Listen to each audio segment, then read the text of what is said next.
शांतनु हस्तिनापुर के राजा का विवाह गंगा नदी का ही मानव रूप से हुआ था, जिनके पुत्र का नाम देवव्रत था। कई वर्षों बाद जब देवव्रत एक अच्छे राजकुमार के रूप में बने हो गए तो शांतनु को सत्यवती से प्रेम हो गया। पर सत्यवती के पिता ने राजा से विवाह पर शर्त रखी कि यह विवाह तभी होगा जब राजा सत्यवती के पुत्र को राजा बनाने एवं उन्हीं के वंशज सिंहासन संभालेंगे, इसका वचन देते हैं। राजा देवव्रत का हक नहीं छीनना चाहते थे, इसलिए उन्होंने इस प्रस्ताव को ठुकरा दिया। पर जब देवव्रत को यह बात पता चली तो वे सत्यवती के घर गए और उन्हें वचन दिया कि वह सिंहासन का त्याग करते हैं और अविवाहित रहने की प्रतिज्ञा लेते हैं। उसके बाद वह सत्यवती को राजा के पास ले जाते हैं विवाह के लिए। इस प्रतिज्ञा के कारण ही देवव्रत भीष्म के नाम से जाने जाने लगे। शांतनु अपने पुत्र से इतने प्रसन्न हुए कि उन्हें अपनी मृत्यु के समय को स्वयं चुनने का वरदान दे दिया। कुछ समय बाद शांतनु और सत्यवती को 2 पुत्र हुए और उसके कुछ समय बाद ही शांतनु की मृत्यु हो गई। सत्यवती के पुत्रों के छोटे होने के कारण राज्य को भीष्म और सत्यवती ने संभाला। जब राजकुमार बने हुए उनमें से बने पुत्र की गंधर्वों के साथ झड़प में मृत्यु हो गई और छोटे पुत्र विचित्रवीर्य को राजगद्दी मिली। फिर भीष्म ने पमोसी राज्य की 3 राजकुमारियों को अगवा किया ताकि उनका विवाह विचित्रवीर्य से हो सके। उन राजकुमारियों में से सबसे बनी ने कहा कि वह किसी और से प्रेम करती हैं, इसलिए उन्हें जाने दिया गया। बाकी 2 राजकुमारियों का विवाह विचित्रवीर्य से हुआ, जिनकी निस्संतान ही मृत्यु हो गई। परंतु परिवार की रेखा समाप्त नहीं हुई। सत्यवती ने अपने पुत्र व्यास को दोनों रानियों को संस्कारित करने के लिए बुलाया। व्यास का जन्म शांतनु से विवाह से पहले पराशर नामक एक महान ऋषि से सत्यवती से हुआ था। उस समय के कानूनों के अनुसार एक अविवाहित मां से पैदा हुए बच्चे को मां के पति की सौतेली संतान माना जाता था। उस वजह से व्यास को शांतनु का पुत्र माना जा सकता है और हस्तिनापुर पर शासन करने वाले कुरु वंश को बनाए रखने के लिए इस्तेमाल किया जा सकता है।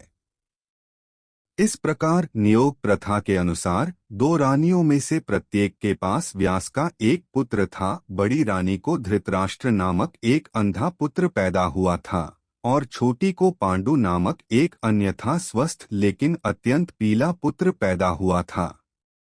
इन रानियों की एक दासी से व्यास के एक पुत्र का जन्म हुआ, जिसे विदुर कहा जाता है। भीष्म ने इन तीनों बालकों का बड़े ध्यान से पालन पोषण किया। धृतराष्ट्र बड़े होकर देश के सभी राजकुमारों में सबसे मजबूत हुए। पांडु युद्ध और तीरंदाजी में बेहद कुशल थे और विदुर सीखने, राजनीति और राजनीति की सभी शाखाओं को जानते थे। लड़कों के बड़े होने के साथ अब हस्तिनापुर के खाली सिंहासन को भरने का समय आ गया था। ज्येष्ठ धृतराष्ट्र को उपेक्षित कर दिया गया क्योंकि कानूनों ने एक विकलांग व्यक्ति को राजा बनने से रोक दिया था। इसके बजाय पांडु को ताज पहनाया गया। भीष्म ने गांधारी के साथ धृतराष्ट्र के विवाह और कुंती और माद्री के साथ पांडु के विवाह की बातचीत की। पांडु ने आसपास के क्षेत्रों पर विजय प्राप्त करके राज्य का विस्तार किया और काफी युद्ध लूट लाया। देश में सब कुछ सुचारू रूप से चल रहा था और इसके खजाने भरे हुए थे। पांडु ने अपने बड़े भाई को राज्य के मामलों की देखभाल करने के लिए कहा और कुछ समय के लिए अपनी दोनों पत्नियों के साथ जंगलों में चले गए। कुछ सालों बाद कुंती हस्तिनापुर लौट आईं। उनके साथ 5 छोटे बालक थे और पांडु और माद्री के शव। वह 5 बालक पांडु के पुत्र थे जो उनके 2 रानियों को नियोग प्रथा से हुए थे। सबसे बड़े का जन्म धर्म से, दूसरे का वायु से, तीसरे का इंद्र से और सबसे छोटे जुड़वा अश्विनों से हुआ था। इस बीच धृतराष्ट्र और गांधारी के भी खुद के बच्चे हुए, 100 बेटे और 1 बेटी। कुरु के बुजुर्गों ने पांडु और माद्री का अंतिम संस्कार किया और कुंती और बच्चों का महल में स्वागत किया गया। सभी 105 राजकुमारों को बाद में एक शिक्षक की देखभाल में सौंपा गया था, पहले कृपा और बाद में द्रोण। हस्तिनापुर में द्रोण के गुरुकुल ने कई अन्य लड़कों को आकर्षित किया। सूत वंश का कर्ण ऐसा ही एक बालक था। यहीं पर धृतराष्ट्र के पुत्रों, सामूहिक रूप से कौरव कहलाते हैं, उनके पूर्वज कुरु के संरक्षक कहे जाते हैं, और पांडु के पुत्रों, सामूहिक रूप से पांडव कहलाते हैं, उनके पिता के संरक्षक कहलाते हैं, के बीच शीघ्र ही शत्रुता विकसित हो गई। सबसे बड़े राजकुमारों ने अपने शिक्षकों से वह सब सीखा जो वे सीख सकते थे, और कुरुवंश के बुजुर्गों ने राजकुमारों की एक सार्वजनिक कौशल प्रदर्शनी आयोजित करने का निर्णय लिया। यह इस प्रदर्शनी के दौरान था कि नागरिकों को शाही परिवार की दो शाखाओं के बीच शत्रुता के बारे में स्पष्ट रूप से पता चल गया था। दुर्योधन और भीम के बीच एक गदा लड़ाई थी, जिसे चीजों के बदसूरत होने से पहले रोकना पड़ा। कर्ण बिन बुलाए आए क्योंकि वह कुरु राजकुमार नहीं थे। अर्जुन को चुनौती दी, उनके गैरशाही जन्म के कारण उनका अपमान किया गया, और दुर्योधन द्वारा मौके पर ही एक जागीरदार राज्य के राजा का ताज पहनाया गया। यह इस समय के आसपास भी था कि धृतराष्ट्र के सिंहासन पर कब्जा करने के बारे में सवाल उठाए जाने लगे, क्योंकि उन्हें केवल पांडु के ताजपोशी करने वाले राजा के भरोसे रहना चाहिए था। दायरे में शांति बनाए रखने के लिए धृतराष्ट्र ने सबसे बड़े पांडव युधिष्ठिर को युवराज और स्पष्ट उत्तराधिकारी घोषित किया। युधिष्ठिर का युवराज होना एवं लोगों के बीच उनकी लोकप्रियता का बढ़ना दुर्योधन को बिल्कुल अच्छा नहीं लगा, क्योंकि वह स्वयं को सिंहासन का सही दावेदार मानते थे, क्योंकि उनके पिता कार्यकारी राजा थे। उन्होंने पांडवों से छुटकारा पाने की साजिश रची और अपने पिता से पांडवों और कुंती को पास के एक शहर में आयोजित होने वाले मेले के बहाने भेजने के लिए कहा। जिस महल में पांडवों को रहना था वह दुर्योधन के एक व्यक्ति द्वारा बनाया गया था। महल को पूरी तरह से ज्वलनशील सामग्री से बनाया गया था, क्योंकि इस बार पांडवों और कुंती के साथ साथ महल को जलाने की योजना थी। हालांकि पांडवों को उनके दूसरे चाचा विदुर के द्वारा तथ्य के बारे में सतर्क किया गया था। एक और योजना तैयार थी। उन्होंने अपने कक्षों के नीचे एक बच निकलने वाली सुरंग खोदी। एक रात पांडवों ने एक विशाल दावत दी, जिसमें सभी नगरवासी आए। उस दावत में एक जंगल की महिला और उसके 5 बेटों ने खुद को इतना भरा हुआ और नशे में पाया कि वे अब सीधे नहीं चल सकते थे। वे कक्ष के फर्श पर गिर गए। उसी रात पांडवों ने स्वयं महल में आग लगा दी और सुरंग के रास्ते भाग निकले। जब लपटें बुझ गईं, तो नगरवासियों ने जंगल की महिला और उसके लड़कों की हड्डियों की खोज की और उन्हें कुंती और पांडवों समझ लिया। दुर्योधन ने सोचा कि उनकी योजना सफल हो गई है और दुनिया पांडवों से मुक्त हो गई है। इस बीच पांडव और कुंती छिप गए, एक स्थान से दूसरे स्थान पर चले गए और खुद को एक गरीब ब्राह्मण परिवार के रूप में पेश किया। वे कुछ हफ्तों के लिए किसी ग्रामीण के पास शरण लेते। राजकुमार प्रतिदिन भोजन की भीख मांगने जाते, शाम को लौटते और दिन की कमाई कुंती को सौंप देते, जो भोजन के 2 भागों में बांट देती। आधा बलवान भीम के लिए होता और दूसरा आधा दूसरों द्वारा साझा किया जाता। इन भटकन के दौरान भीम ने 2 राक्षसों को मार डाला, एक राक्षसी से विवाह किया और घटोत्कच नामक एक राक्षस बच्चा पैदा किया।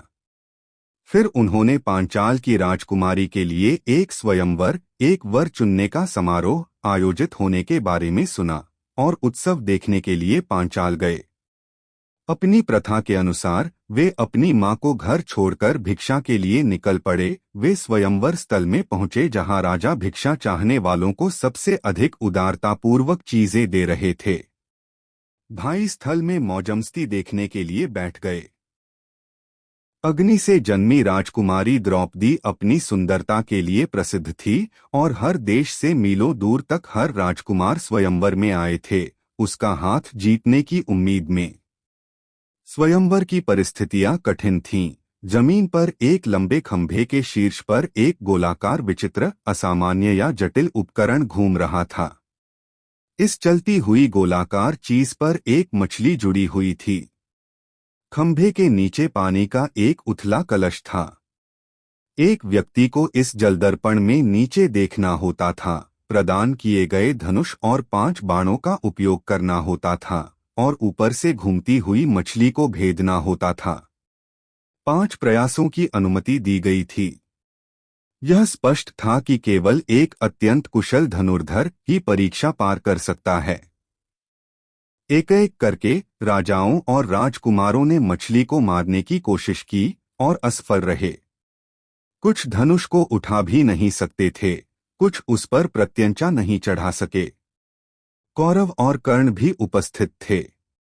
कर्ण ने धनुष को उठाया और क्षण भर में उस पर चढ़ा दिया, लेकिन जब द्रौपदी ने घोषणा की कि वह सुत वंश के किसी से शादी नहीं करेगी तो उसे निशाना लगाने से रोका गया।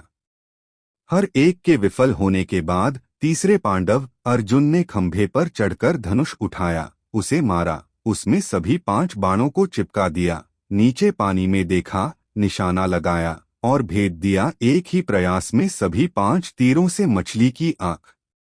अर्जुन ने द्रौपदी का हाथ जीत लिया था।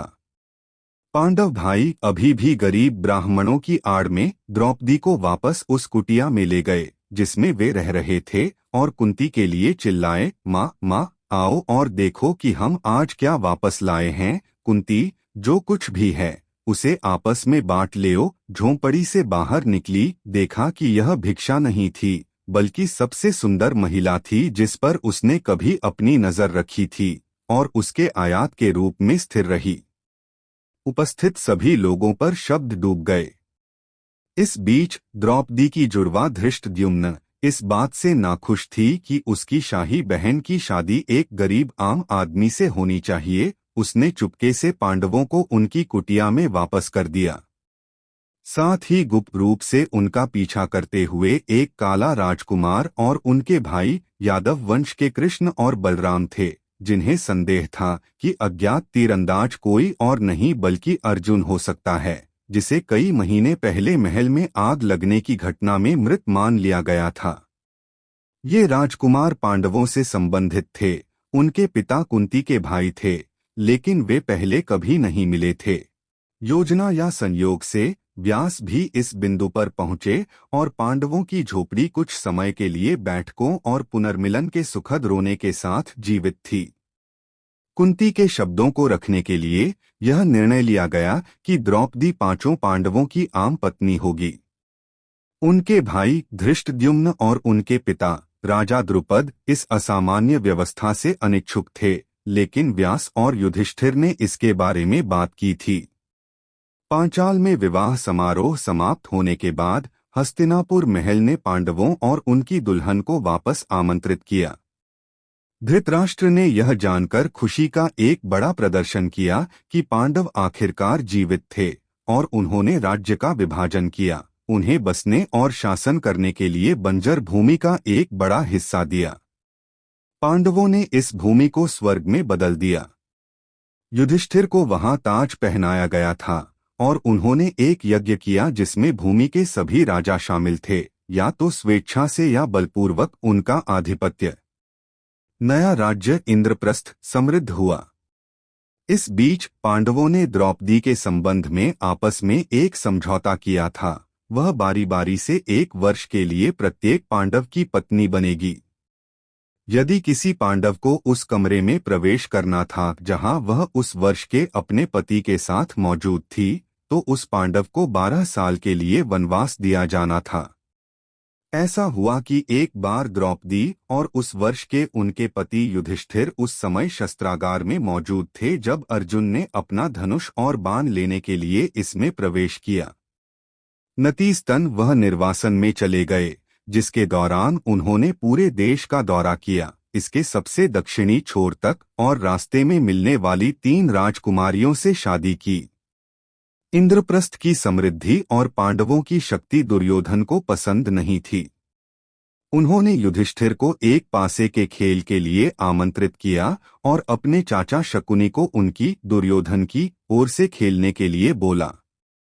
शकुनी एक कुशल खिलाड़ी था। युधिष्ठिर ने अपनी पूरी संपत्ति, अपने राज्य, अपने भाइयों, खुद और द्रौपदी को कदम कदम पर दांव पर लगा दिया और हार गए।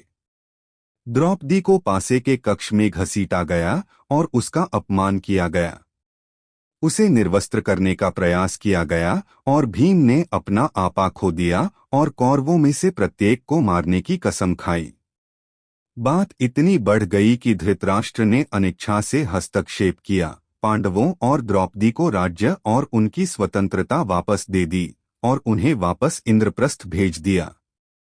इसने दुर्योधन को नाराज कर दिया, जिसने अपने पिता से बात की और युधिष्ठिर को एक और पासा खेल के लिए आमंत्रित किया। इस बार शर्त यह थी कि हारने वाले को 12 साल के वनवास और उसके बाद 1 साल के अज्ञातवास पर जाना होगा। यदि वे इस गुप्त अवधि के दौरान खोजे जाते हैं तो हारने वाले को यह चक्र दोहराना होगा। पासे का खेल खेला गया। युधिष्ठिर फिर हारे। इस वनवास के लिए पांडवों ने अपनी बूढ़ी मां कुंती को विदुर के स्थान हस्तिनापुर में छोड़ दिया। वे जंगलों में रहते थे, शिकार करते थे और पवित्र स्थानों का दौरा करते थे। लगभग इसी समय युधिष्ठिर ने अर्जुन से आकाशीय हथियारों की तलाश में स्वर्ग जाने के लिए कहा, क्योंकि अब तक यह स्पष्ट हो गया था कि निर्वासन के बाद उनका राज्य उन्हें शांति से वापस नहीं किया जाएगा और उन्हें इसके लिए लड़ना होगा। अर्जुन ने ऐसा ही किया और न केवल उन्होंने देवताओं से कई दिव्य हथियारों की तकनीक सीखी, बल्कि उन्होंने गंधर्वों से गाना और नृत्य करना भी सीखा। 12 साल बाद पांडव 1 साल के लिए अज्ञातवास में चले गए। इस 1 वर्ष की अवधि में वे विराट साम्राज्य में रहे। युधिष्ठिर ने एक राजा के परामर्शदाता के रूप में रोजगार लिया, भीम ने शाही रसोई में काम किया, अर्जुन ने खुद को एक किन्नर में बदल लिया और महल की युवतियों को गाना और नृत्य करना सिखाया, जुड़वा बच्चों ने शाही अस्तबल में काम किया और द्रौपदी रानी की दासी बन गईं। गुप्त काल के अंत में, जिसके दौरान दुर्योधन के सर्वोत्तम प्रयासों के बावजूद उन्हें खोजा नहीं गया, पांडवों ने खुद को प्रकट किया। विराट राजा अभिभूत था। उन्होंने अर्जुन से अपनी बेटी की शादी की पेशकश की, लेकिन उन्होंने मना कर दिया क्योंकि वह पिछले साल उनके नृत्य शिक्षक थे और छात्र बच्चों के समान थे। इसके बजाय राजकुमारी का विवाह अर्जुन के पुत्र अभिमन्यु से हुआ था। इस विवाह समारोह में बड़ी संख्या में पांडव सहयोगी युद्ध की रणनीति बनाने के लिए एकत्रित हुए। इस बीच इंद्रप्रस्थ को वापस मांगने के लिए दूतों को हस्तिनापुर भेजा गया था, लेकिन योजना विफल रही। कृष्ण स्वयं एक शांति समझौते के लिए गए और असफल रहे। दुर्योधन ने सुई की नोक पर जितनी जमीन थी उतनी देने से इनकार कर दिया। शांति समझौते द्वारा प्रस्तावित 5 गांवों की तो बात ही छोड़ दीजिए। कौरवों ने अपने सहयोगियों को भी अपने चारों ओर इकट्ठा कर लिया और पांडवों के एक प्रमुख सहयोगी पांडव जुड़वा के मामा को छल से तोड़ दिया। युद्ध अपरिहार्य हो गया। महाभारत का युद्ध। कौरवों की ओर से ये योद्धा लड़े थे भीष्म, द्रोणाचार्य, कृपाचार्य, कर्ण, अश्वत्थामा, मदरनरेश, शल्य, भूरिश्रवा, अलम्बुश, कृतवर्मा, कलिंगराज, श्रुतायुध, शकुनी, भगदत्त, जयद्रथ, विंदनुविंद, काम्बोजराज, सुदक्षिण, बृहद्वल, दुर्योधन व उसके 99 भाई सहित अन्य हजारों योद्धा पांडवों की ओर से लड़े थे। ये योद्धा भीम, नकुल, सहदेव, अर्जुन, युधिष्ठिर, द्रौपदी के 5 पुत्र सात्यकी, उत्तमौजा, विराट, द्रुपद, धृष्टद्युम्न, अभिमन्यु, पांड्यराज, घटोत्कच, शिखंडी, युयुत्सु, कुंतीभोज, उत्तमौजा, शैब्य और अनुप्राज नील। पितामह भीष्म की सलाह पर दोनों दलों ने एकत्र होकर युद्ध के कुछ नियम बनाए।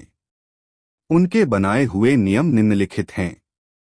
1. प्रतिदिन युद्ध सूर्योदय से लेकर सूर्यास्त तक ही रहेगा। सूर्यास्त के बाद युद्ध नहीं होगा। 2. युद्ध समाप्ति के पश्चात छलकपट छोड़कर सभी लोग प्रेम का व्यवहार करेंगे। 3. रथी रथी से, हाथी वाले से और पैदल पैदल से ही युद्ध करेगा। 4 एक वीर के साथ एक ही वीर युद्ध करेगा। 5 भय से भागते हुए या शरण में आए हुए लोगों पर अस्त्र शस्त्र का प्रहार नहीं किया जाएगा। 6 जो वीर निहत्था हो जाएगा उस पर कोई अस्त्र नहीं उठाया जाएगा। 7 युद्ध में सेवक का काम करने वालों पर कोई अस्त्र नहीं उठाएगा। पहला दिन का युद्ध। इस दिन 10,000 सैनिकों की मृत्यु हुई। भीम ने दुःशासन पर आक्रमण किया। अभिमन्यु ने भीष्म का धनुष तथा रथ का ध्वजदंड काट दिया। पहले दिन की समाप्ति पर पांडव पक्ष को भारी नुकसान उठाना पड़ा। विराट नरेश के पुत्र उत्तर और श्वेत क्रमशः शल्य और भीष्म के द्वारा मारे गए। भीष्म द्वारा उनके कई सैनिकों का वध कर दिया गया। दूसरे दिन का युद्ध। कृष्ण के उपदेश के बाद अर्जुन तथा भीष्म, धृष्टद्युम्न तथा द्रोण के मध्य युद्ध हुआ। सात्यकी ने भीष्म के सारथी को घायल कर दिया। द्रोणाचार्य ने धृष्टद्युम्न को कई बार हराया और उसके कई धनुष काट दिए। भीष्म द्वारा अर्जुन और श्री कृष्ण को कई बार घायल किया गया। इस दिन भीम का कलिंगों और निषादों से युद्ध हुआ तथा भीम द्वारा सहस्रों कलिंग और निषाद मार गिराए गए। अर्जुन ने भी भीष्म को भीषण संहार मचाने से रोके रखा। कौरवों की ओर से लड़ने वाले कलिंगराज भानुमान, केतुमान, अन्य कलिंग वीर योद्धा मार गए। तीसरा दिन का युद्ध। कौरवों ने गरुड़ तथा पांडवों ने अर्धचंद्राकार जैसी सैन्य व्यूह रचना की। कौरवों की ओर से दुर्योधन तथा पांडवों की ओर से भीम व अर्जुन सुरक्षा कर रहे थे। इस दिन भीम ने घटोत्कच के साथ मिलकर दुर्योधन की सेना को युद्ध से भगा दिया। यह देखकर भीष्म भीषण संहार मचा देते हैं। श्री कृष्ण अर्जुन को भीष्म वध करने को कहते हैं, परंतु अर्जुन उत्साह से युद्ध नहीं कर पाता, जिससे श्री कृष्ण स्वयं भीष्म को मारने के लिए उद्यत हो जाते हैं। परंतु अर्जुन उन्हें प्रतिज्ञारूपी आश्वासन देकर कौरव सेना का भीषण संहार करते हैं। वे एक दिन में ही समस्त प्राच्य, सौवीर, शूद्रक और मालव क्षत्रिय गणों को मार गिराते हैं। चौथा दिन का युद्ध। इस दिन कौरवों ने अर्जुन को अपने बाणों से ढक दिया, परंतु अर्जुन ने सभी को मार भगाया। भीम ने तो इस दिन कौरव सेना में हाहाकार मचा दी। दुर्योधन ने अपनी 10 सेना भीम को मारने के लिए भेजी, परंतु घटोत्कच की सहायता से भीम ने उन सबका नाश कर दिया और 14 कौरवों को भी मार गिराया। परंतु राजा भगदत्त द्वारा जल्द ही भीम पर नियंत्रण पा लिया गया। बाद में भीष्म को भी अर्जुन और भीम ने भयंकर युद्ध कर कड़ी चुनौती दी। पांचवें दिन का युद्ध। इस दिन भीष्म ने पांडव सेना को अपने बाणों से ढक दिया। उन पर रोक लगाने के लिए क्रमशः अर्जुन और भीम ने उनसे भयंकर युद्ध किया। सात्यकी ने द्रोणाचार्य को भीषण संहार करने से रोके रखा। भीष्म द्वारा सात्यकी को युद्ध क्षेत्र से भगा दिया गया। सात्यकी के 10 पुत्र मारे गए। छठे दिन का युद्ध। कौरवों ने क्रोंच व्यूह तथा पांडवों ने मकर व्यूह के आकार की सेना कुरुक्षेत्र में उतारी। भयंकर युद्ध के बाद द्रोण का सारथी मारा गया। युद्ध में बार बार अपनी हार से दुर्योधन क्रोधित होता रहा, परंतु भीष्म उसे ढांढस बंधाते रहे। अंत में भीष्म द्वारा पांचाल सेना का भयंकर संहार किया गया। सातवें दिन का युद्ध। इस दिन अर्जुन अपनी युक्ति से कौरव सेना में भगदड़ मचा देता है। धृष्टद्युम्न दुर्योधन को युद्ध में हरा देता है। अर्जुन पुत्र इरावान द्वारा विंद और अनुविंद को हरा दिया जाता है। भगदत्त घटोत्कच को और नकुल सहदेव मिलकर शल्य को युद्ध क्षेत्र से भगा देते हैं। यह देखकर एक बार भीष्म फिर से पांडव सेना का भयंकर संहार करते हैं। आठवें दिन का युद्ध। घटोत्कच द्वारा दुर्योधन पर शक्ति का प्रयोग, परंतु बंगनरेश ने दुर्योधन को हटाकर शक्ति का प्रहार स्वयं के ऊपर ले लिया तथा बंगनरेश की मृत्यु हो जाती है। इस घटना से दुर्योधन के मन में मायावी घटोत्कच के प्रति भय व्याप्त हो जाता है। तब भीष्म की आज्ञा से भगदत्त घटोत्कच को हराकर भीम, युधिष्ठिर व अन्य पांडव सैनिकों को पीछे ढकेल देता है। दिन के अंत तक भीमसेन धृतराष्ट्र के 9 और पुत्रों का वध कर देता है। 9वें दिन का युद्ध। कृष्ण के उपदेश के बाद भयंकर युद्ध हुआ, जिसके चलते भीष्म ने बहादुरी दिखाते हुए अर्जुन को घायल कर उनके रथ को जर्जर कर दिया। युद्ध में आखिरकार भीष्म के भीषण संहार को रोकने के लिए कृष्ण को अपनी प्रतिज्ञा तोड़नी पड़ती है। उनके जर्जर रथ को देखकर श्री कृष्ण रथ का पहिया लेकर भीष्म पर झपटते हैं, लेकिन वे शांत हो जाते हैं। परंतु इस दिन भीष्म पांडवों की सेना का अधिकांश भाग समाप्त कर देते हैं। 10वां दिन का युद्ध। भीष्म द्वारा बड़े पैमाने पर पांडवों की सेना को मार देने से घबराए पांडव पक्ष में भय फैल जाता है। तब श्री कृष्ण के कहने पर पांडव भीष्म के सामने हाथ जोड़कर उनसे उनकी मृत्यु का उपाय पूछते हैं। भीष्म कुछ देर सोचने पर उपाय बता देते हैं। इसके बाद भीष्म पांचाल तथा मत्स्य सेना का भयंकर संहार कर देते हैं। फिर पांडव पक्ष युद्ध क्षेत्र में भीष्म के सामने शिखंडी को युद्ध करने के लिए लगा देते हैं। युद्ध क्षेत्र में शिखंडी को सामने डटा देखकर भीष्म ने अपने अस्त्र त्याग दिए। इस दौरान बड़े ही बेमन से अर्जुन ने अपने बाणों से भीष्म को छेद दिया। भीष्म बाणों की शरशया पर लेट गए।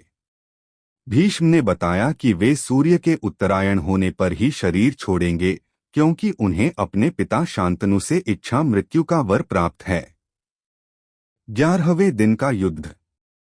भीष्म के शरशया पर लेटने के बाद 11वें दिन के युद्ध में कर्ण के कहने पर द्रोण सेनापति बनाए जाते हैं। 11वें दिन सुशर्मा तथा अर्जुन, शल्य तथा भीम, सात्यकी तथा कर्ण और सहदेव तथा शकुनी के मध्य युद्ध हुआ। कर्ण भी इस दिन पांडव सेना का भारी संहार करता है।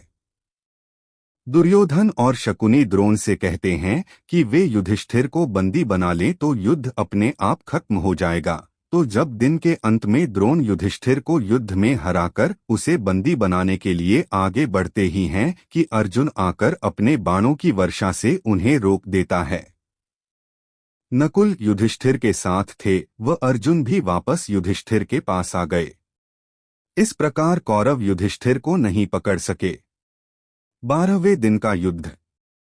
कल के युद्ध में अर्जुन के कारण युधिष्ठिर को बंदी न बना पाने के कारण शकुनी व दुर्योधन अर्जुन को युधिष्ठिर से काफी दूर भेजने के लिए त्रिगर्त देश के राजा को उससे युद्ध कर उसे वहीं युद्ध में व्यस्त बनाए रखने को कहते हैं। वे ऐसा करते भी हैं, परंतु एक बार फिर अर्जुन समय पर पहुंच जाता है और द्रोण असफल हो जाते हैं।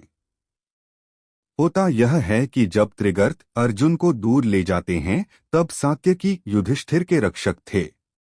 वापस लौटने पर अर्जुन ने प्रागज्योतिषपुर पूर्वोत्तर का कोई राज्य के राजा भगदत्त को अर्धचंद्र को बाण से मार डाला। सात्यकी ने द्रोण के रथ का पहिया काटा और उसके घोड़े मार डाले। द्रोण ने अर्धचंद्र बाण द्वारा सात्यकी का सिर काट लिया। 13वें दिन का युद्ध। अंततः अर्जुन भगदत्त की आंखों की पट्टी को तोड़ देता है, जिससे उसे दिखना बंद हो जाता है और अर्जुन इस अवस्था में ही छल से उनका वध कर देता है। इसी दिन द्रोण युधिष्ठिर के लिए चक्रव्यूह रचते हैं, जिसे केवल अभिमन्यु तोड़ना जानता था, परंतु निकलना नहीं जानता था।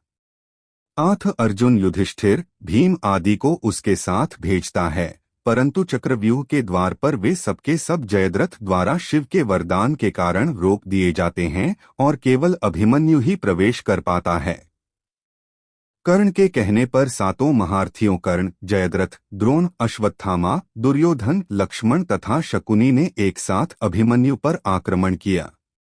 लक्ष्मण ने जो गदा अभिमन्यु के सिर पर मारी वही गदा अभिमन्यु ने लक्ष्मण को फेंककर मारी। इससे दोनों की उसी समय मृत्यु हो गई। अभिमन्यु के मारे जाने का समाचार सुनकर जयद्रथ को कल सूर्यास्त से पूर्व मारने की अर्जुन ने प्रतिज्ञा की, अन्यथा अग्नि समाधि ले लेने का वचन दिया। 14वें दिन का युद्ध। अर्जुन की अग्नि समाधि वाली बात सुनकर कौरव पक्ष में हर्ष व्याप्त हो जाता है और फिर वे यह योजना बनाते हैं कि आज युद्ध में जयद्रथ को बचाने के लिए सब कौरव योद्धा अपनी जान की बाजी लगा देंगे। द्रोण जयद्रथ को बचाने का पूर्ण आश्वासन देते हैं और उसे सेना के पिछले भाग में छिपा देते हैं। तब कृष्ण अपनी माया से सूर्यास्त कर देते हैं। सूर्यास्त होते देख अर्जुन अग्नि समाधि की तैयारी करने लगे जाते हैं। छिपा हुआ जयद्रथ जिज्ञासावश अर्जुन को अग्नि समाधि लेते देखने के लिए बाहर आकर हंसने लगता है। उसी समय श्री कृष्ण की कृपा से सूर्यपुंज निकल आता है और तुरंत ही अर्जुन सबको रौंदते हुए कृष्ण द्वारा किए गए छद्म सूर्यास्त के कारण बाहर आए जयद्रथ को मारकर उसका मस्तक उसके पिता के गोद में गिरा देते हैं। 15वें दिन का युद्ध। द्रोण की संहारक शक्ति के बढ़ते जाने से पांडवों के खेमे में दहशत फैल गई। पिता पुत्र ने मिलकर महाभारत युद्ध में पांडवों की हार सुनिश्चित कर दी थी। पांडवों की हार को देखकर श्री कृष्ण ने युधिष्ठिर से छल का सहारा लेने को कहा। इस योजना के तहत युद्ध में यह बात फैला दी गई कि अश्वत्थामा मारा गया, लेकिन युधिष्ठिर झूठ बोलने को तैयार नहीं थे। तब अवंतिराज के अश्वत्थामा नामक हाथी का भीम द्वारा वध कर दिया गया। इसके बाद युद्ध में यह बात फैला दी गई कि अश्वत्थामा मारा गया। जब गुरु द्रोणाचार्य ने धर्मराज युधिष्ठिर से अश्वत्थामा की सत्यता जानना चाही तो उन्होंने जवाब दिया, अश्वत्थामा मारा गया, परंतु हाथी। श्री कृष्ण ने उसी समय शंखनाद किया, जिसके शोर के चलते गुरु द्रोणाचार्य आखिरी शब्द हाथी नहीं सुन पाए और उन्होंने समझा मेरा पुत्र मारा गया। यह सुनकर उन्होंने शस्त्र त्याग दिए और युद्ध भूमि में आंखें बंद कर शोक में डूब गए। यही मौका था जबकि द्रोणाचार्य को निहत्था जानकर द्रौपदी के भाई धृष्टद्युम्न ने तलवार से उनका सिर काट डाला। 16वें दिन का युद्ध। द्रोण के छल से वध किए जाने के बाद कौरवों की ओर से कर्ण को सेनापति बनाया जाता है। कर्ण पांडव सेना का भयंकर संहार करता है और वह नकुल व सहदेव को युद्ध में हरा देता है, परंतु कुंती को दिए वचन को स्मरण कर उनके प्राण नहीं लेता। फिर अर्जुन के साथ भी भयंकर संग्राम करता है। दुर्योधन के कहने पर कर्ण ने अमोघ शक्ति द्वारा घटोत्कच का वध कर दिया। यह अमोघ शक्ति कर्ण ने अर्जुन के लिए बचाकर रखी थी, लेकिन घटोत्कच से घबराए दुर्योधन ने कर्ण से इस शक्ति का इस्तेमाल करने के लिए कहा। यह ऐसी शक्ति थी जिसका वार कभी खाली नहीं जा सकता था। कर्ण ने इसे अर्जुन का वध करने के लिए बचाकर रखी थी। इस बीच भीम का युद्ध दुःशासन के साथ होता है और वह दुःशासन का वध कर उसकी छाती का रक्त पीता है और अंत में सूर्यास्त हो जाता है। 17वें दिन का युद्ध। शल्य को कर्ण का सारथी बनाया गया। इस दिन कर्ण भीम और युधिष्ठिर को हराकर कुंती को दिए वचन को स्मरण कर उनके प्राण नहीं लेता। बाद में वह अर्जुन से युद्ध करने लग जाता है। कर्ण तथा अर्जुन के मध्य भयंकर युद्ध होता है। कर्ण के रथ का पहिया धंसने पर श्री कृष्ण के इशारे पर अर्जुन द्वारा असहाय अवस्था में कर्ण का वध कर दिया जाता है। 18वें दिन का युद्ध। 18वें दिन कौरवों के 3 योद्धा शेष बचे, अश्वत्थामा, कृपाचार्य और कृतवर्मा। इसी दिन अश्वत्थामा द्वारा पांडवों के वध की प्रतिज्ञा ली गई। सेनापति अश्वत्थामा तथा कृपाचार्य के कृतवर्मा द्वारा रात्रि में पांडव शिविर पर हमला किया गया।